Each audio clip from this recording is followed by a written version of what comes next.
Your father has accomplished something extraordinary, also dangerous.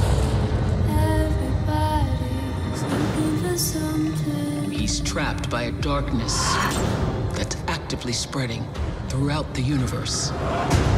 And the only one who can stop it is you. What was it about the book that you kind of loved about it?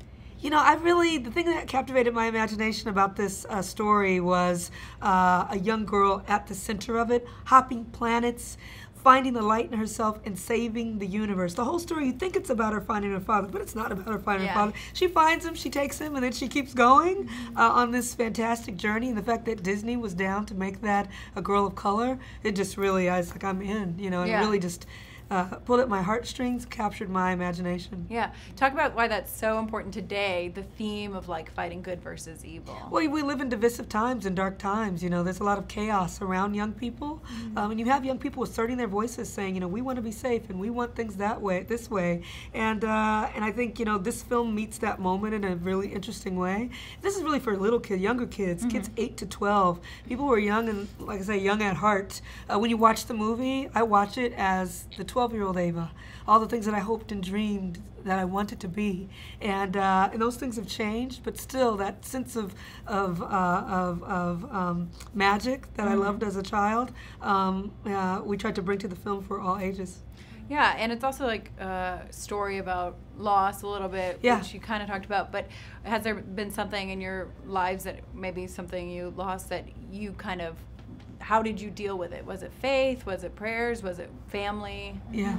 I feel like when you lose anything, you're supposed to surround yourself around family, and faith is my thing, and if I know things are meant to be, and I will be okay even though I'm going through this turbulent time. So it's faith and family that would get me through a loss or a tough time through anything. Yeah. What about for you? You know, absolutely. I mean, the thing that I loved about Wrinkle in Time and still love about it is Madeleine L'Engle, really created this singular collision of social commentary, spectacle, but spirituality. It's a deeply spiritual piece. It's about examining who you are, not on the exterior, but the interiority of us. You have to know what that is and let that be your guiding principle. And so for her, you know, we talk about the misses and finding the father and all of these ideas that deal with religion and spirituality in a way that allows it to inhabit a space in pop culture where it could be, you know, consumed by lots of people. And so, and it's a very special film, special book. That's why the story's endured for so many generations. I feel like the misses are a little bit like guiding angels. Do either of you have someone in your life that's been a mentor, someone's guided you through kind of life?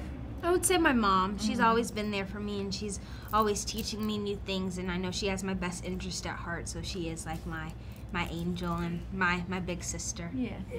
I'd say my mom too. This morning I called her. I said, Mom, we're having a big first junket day, and she sent me prayers and prayed with me and emailed me some emojis and some gifts. But no, it really just encouraged me and reminded me why I made the film and why we're sharing it.